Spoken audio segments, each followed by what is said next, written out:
yung pinagdadaanan mo ngayong 2023, magbabay ka na dyan, magbabay ka na sa mga pagsubok, magbabay ka na sa mga kahirapan, sa mga problema. Hello 2024, pagpasok ng 2024, anong nag-aantay sa'yo? Swerte at tagumpay. Okay?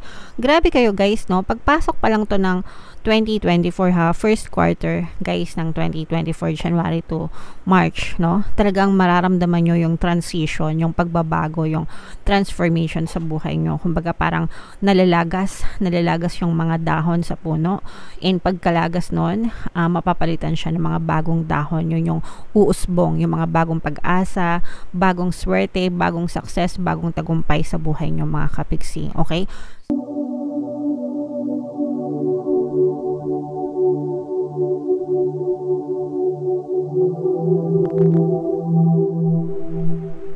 Hello guys, hello Pisces, Happy New Year, Happy 2024 sa inyong lahat mga kapiksi.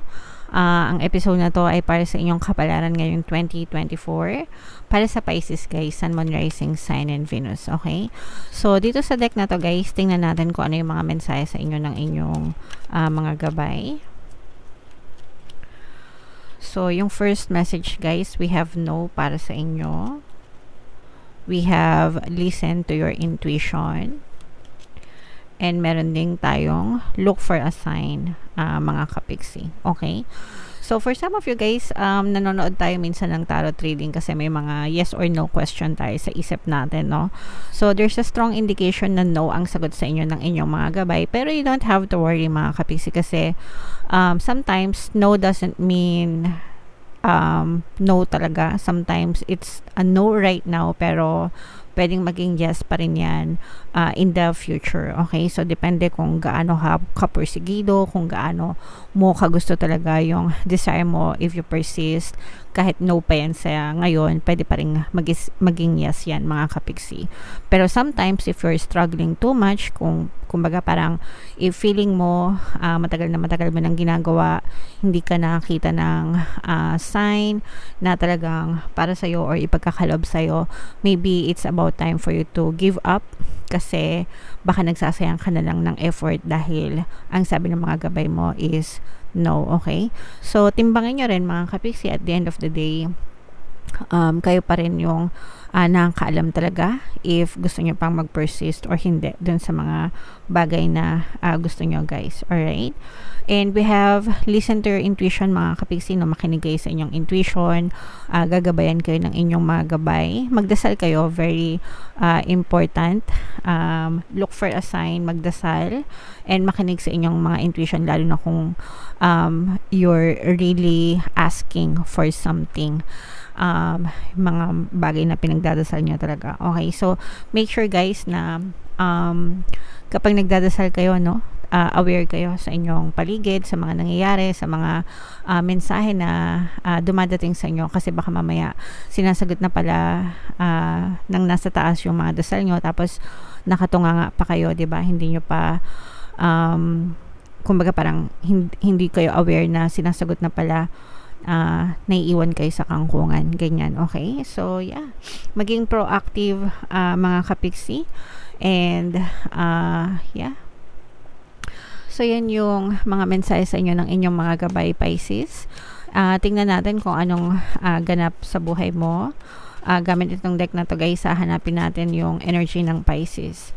Habang sinashuffle ko to mga kapiksi, no, panoorin nyo muna tong video natin regarding sa ating paano mag-manifest ng abundance video course.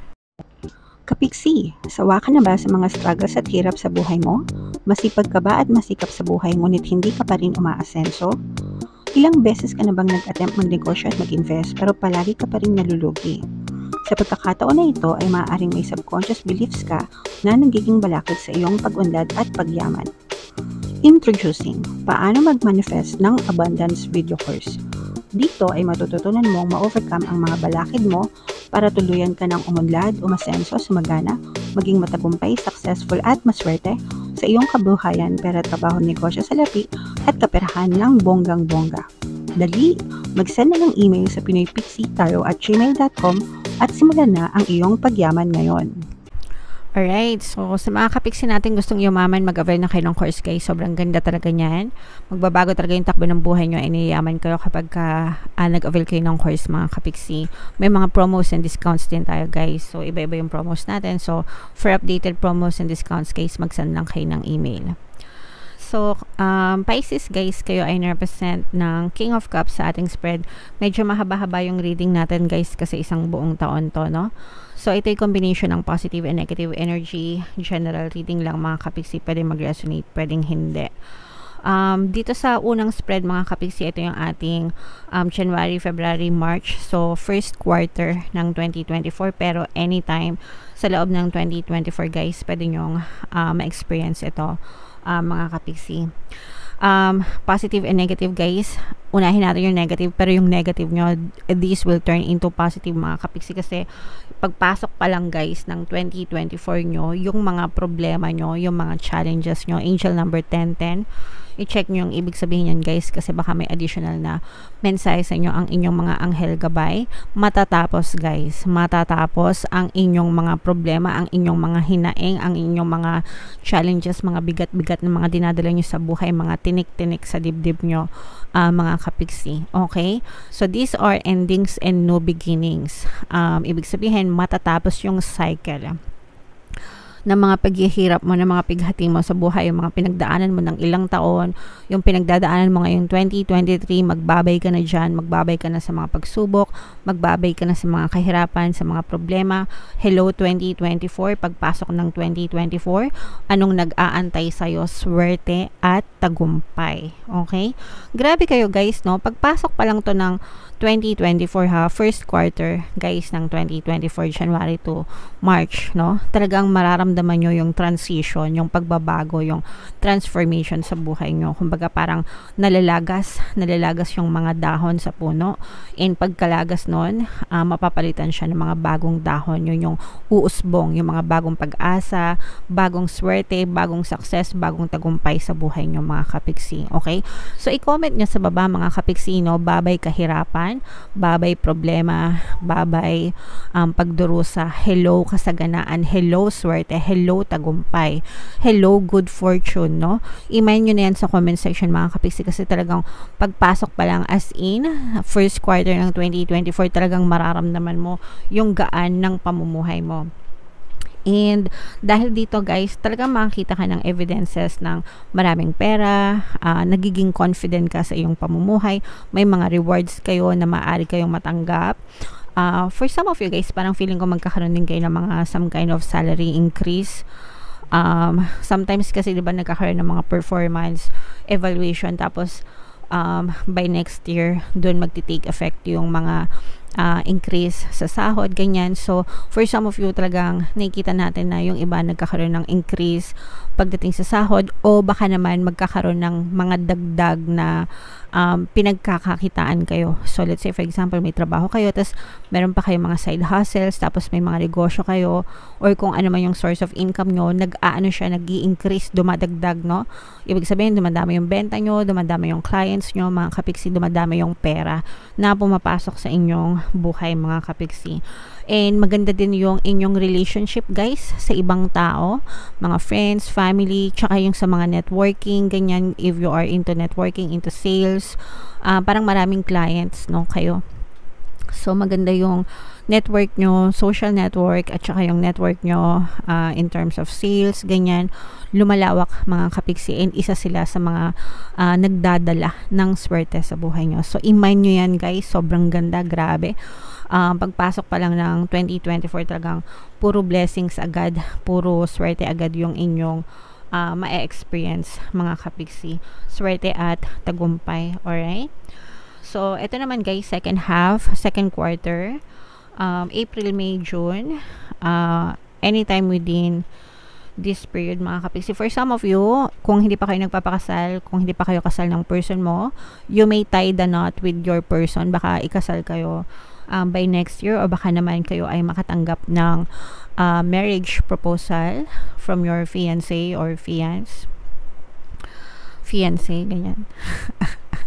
Kung kayo ay engaged na mga kapiksi, maaring magpakasal kayo. If you are planning na magpakasal, maaring matuloy yan mga kapiksi. Meron tayong presence ng water sign element, Cancer, Pisces, Scorpio.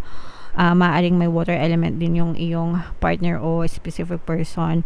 Mga kapiksi, nararamdaman natin yung tawag dito, clear na intention ng iyong partner or specific person pagdating sa love life mga kapiksi. Maganda yung inyong relasyon, no? And sobrang busy din kayo guys, pero medyo toxic, nararamdaman nyo na yung toxicity sa trabaho. Siguro maraming kayong tawag dito, workload, no? Marami kayong workload, ibig sabihin maraming trabaho. Kaya kayo busy, abala, marami kayong ginagawa pagdating sa kaperahan nyo. So again, sabi ko nga, yung iba pwedeng may trabaho na kayo tas nagnenegosyo pa kayo or nagsaside hustle, kaya medyo busy kayo, and sometimes parang nararamdaman nyo na rin yung stress, too much stress mga kapiksi. So make sure na magpahinga, bigyan din ng time yung sarili mga kapiksi paminsan-minsan. Maaari din kayo magkaroon ng travel mga kapiksi, whether this is business travel or for leisure guys, pero nakikita natin na meron din kayo mga travel opportunities by next year guys. So and for some of you guys, if meron kayong mga kontrata na inaantay, parang feeling ko medyo nagkakaroon ng konting delay, konting aberya.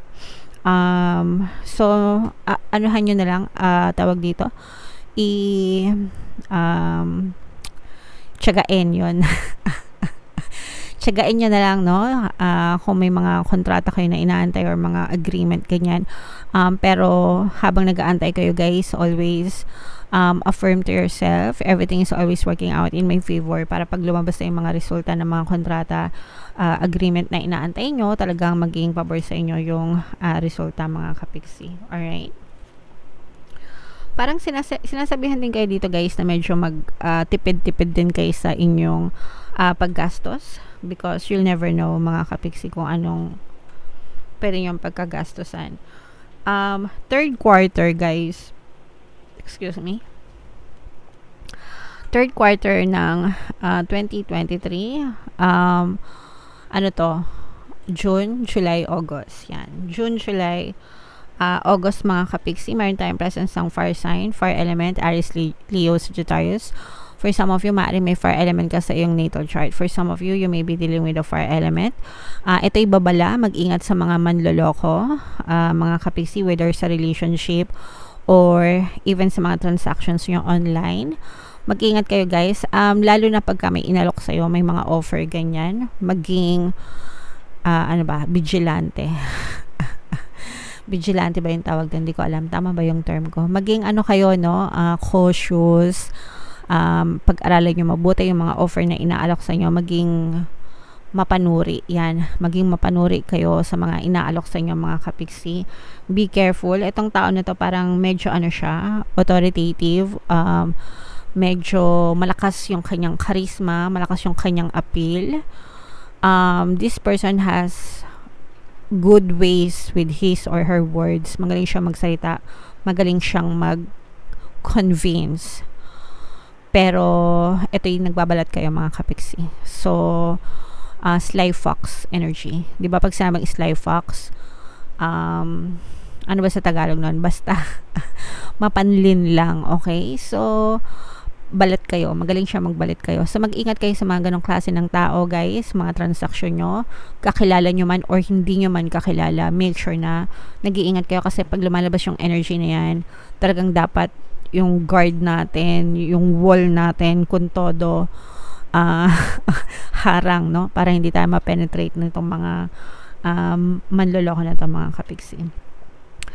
Kasi kapag kayo ay nabiktima nitong manloloko na to, parang malaki yung impact niyan sa inyo, matotrauma kayo, medyo traumatic yung magiging experience nyo dito sa manloloko na to mga kapiksi, whether sa relationship ito or sa pera or sa mga transaction, doesn't matter, pero mag-ingat, okay? Aside from that, mga kapiksi, on the good side, no, sobrang ganda. Yung iba sa inyo may mga pagkakataon kayo na mag-level up. Kaya nga yung iba sa inyo, di ba sabi ko, parang nagkakaroon kayo ng mga salary increase. Pero aside from that, mga kapiksi, parang meron din kayong chance na umangat yung inyong kabuhayan. Nagkakaroon ng pagbabago, no? Maganda talaga yung transition nyo, Pisces, ngayong 2024, kasi yung changes, yung transformation nyo, talagang maganda. Kumbaga parang to the max, yan. To the max, todo max, yan.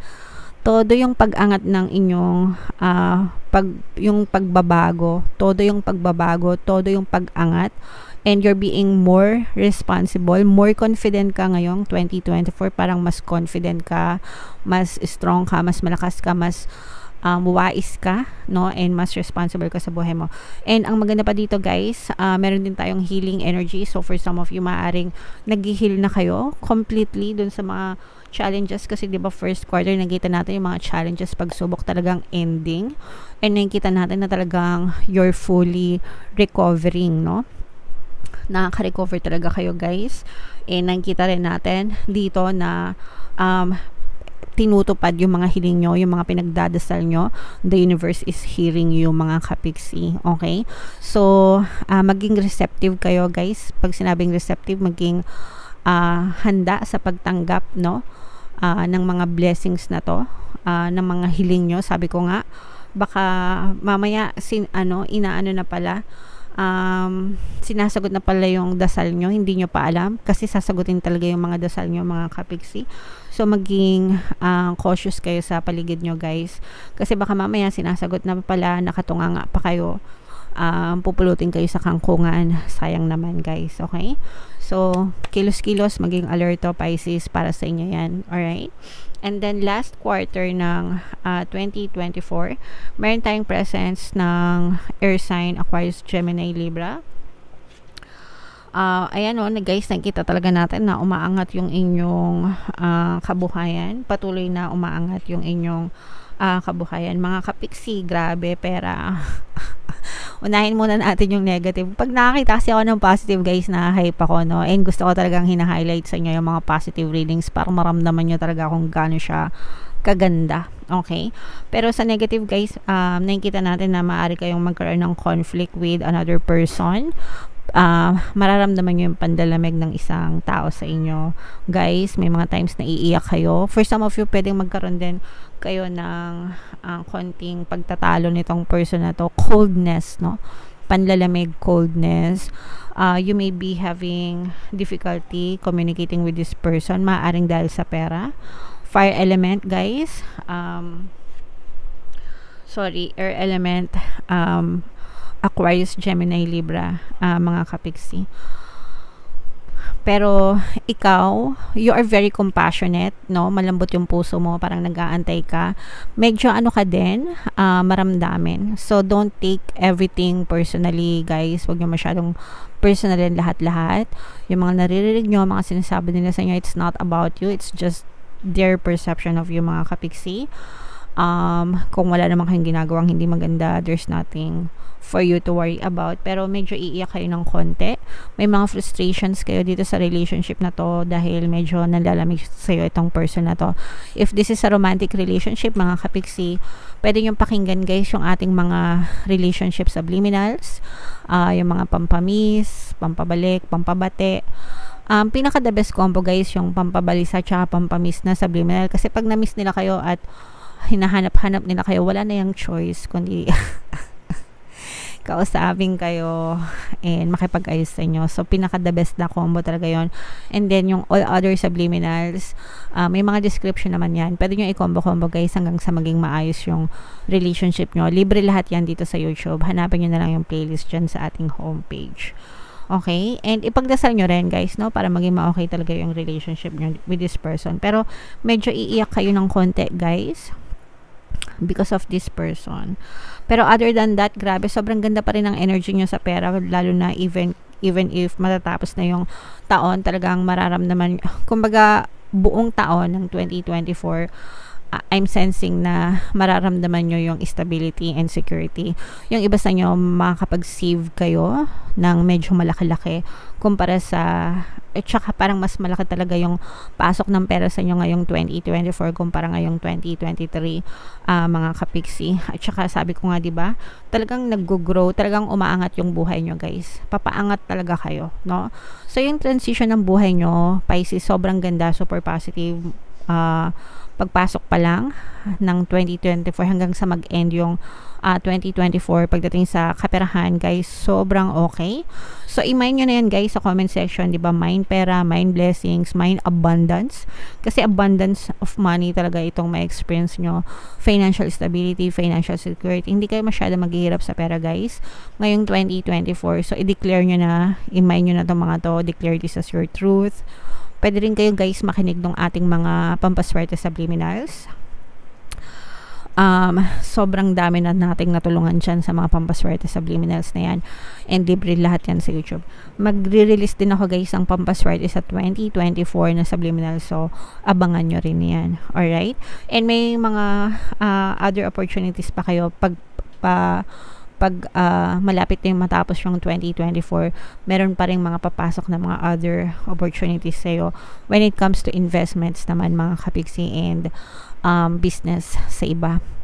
Make sure, guys, again, pagdating sa mga investments or negosyo, pag-isipang mabuti, di ba? Palagi kong sinasabi sa inyo, pag-isipan, pag-aralan, para hindi kayo mapahamak. Alright? So, i-mind nyo na to, Pisces. I'm so happy for you. Sobrang positive ng energy nyo ngayon 2024. Tingnan natin itong mga additional, no, na paparating sa inyo pagpasok ng 2024. Habang sinashuffle natin ito, guys, no, meron tayong email coaching, manifest your desires using the law of attraction. If meron kayong mga specific na gusto nyong i-manifest, pwedeng love and career, pwedeng money or relationship, pwede kayong magpabook ng email coaching session with me, guys. Mag-send lang kayo ng email sa pinaypixitaro@gmail.com. Alright, so ito yung mga additional na paparating sa inyo, mga kapiksi. Ayan, no, happy family, as in talagang maganda yung relationship nyo sa ibang tao, sa inyong pamilya. First of all, sa mga mahal nyo sa buhay, talagang nagliliwanag, no? Nakikita nyo yung rainbow, mga kapiksi, diba? Ayan. Close up natin. Yan. So, yung rainbow, talaga nagiging makulay. Gumagaan kasi yung buhay nyo. Sabi ko nga, pagpasok pa lang ng 2024, mawawala yung mga problema nyo and mapapalitan siya ng swerte at saka ng success, tagumpay, and magdadala yan ng labis na kasiyahan, kaligayahan sa iyo at sa iyong pamilya. So, imay nyo na yan, mga kapiksi. And for some of you guys na talagang ready na kayo, yung iba sa inyo lumalabas ng inyong comfort zone, trying new things, mga kapiksi, parang nakakawala nga kayo, no? Parang nakakawala kayo sa hawla. Ibig sabihin nun, guys, parang nag-e-explore pa kayo ng more possibilities, more opportunities, more adventures, ganyan, na nag-i-indicate na you are growing, you are developing, you are progressing, no, into a more positive and fruitful life ngayong 2024. So, guys, imay nyo na to, Pisces, sobrang ganda talaga. And itong financial constraints in reverse, ibig sabihin nito, guys, yung mga paghihirap nyo sa pera, nag-e-ending na. Okay? Kasi nakabaliktad na. Pagka nakaganto, ibig sabihin talagang problemado kayo sa pera. Pero nakaganto na siya. So, patapos na to, guys, and talagang makaka-recover kayo sa finances nyo. Nakita naman natin dito sa ating spread, Pisces, na talagang nakaka-recover yung inyong finances ngayong 2024. Okay? So, imay nyo na to, guys. Super nice, super ganda ng inyong reading for 2024, Pisces. I'm so happy for you. Imay nyo na to, guys, tong energy na to. And pwede nyo tong panoorin ng paulit-ulit. Panoorin nyo ngayon bago matapos yung 2024, pagpasok ng 2024, and for the rest of 2024, kahit monthly, panoorin nyo para ma-remind kayo dun sa inyong energy, mga kapiksi. Alright? Okay. So, comment down below, guys, if naka-resonate kayo. And ito yung ating 2024 pick a card kapalaran. Kung hindi nyo ba napapanood, guys, panoorin nyo na. Super nice, super ganda. And ito naman yung ating success stories ng paano mag-manifest ng abundance video course. Thank you for liking, sharing, and subscribing, mga kapiksi, and see you again next time. I love you all, guys. Have a nice day. Bye-bye.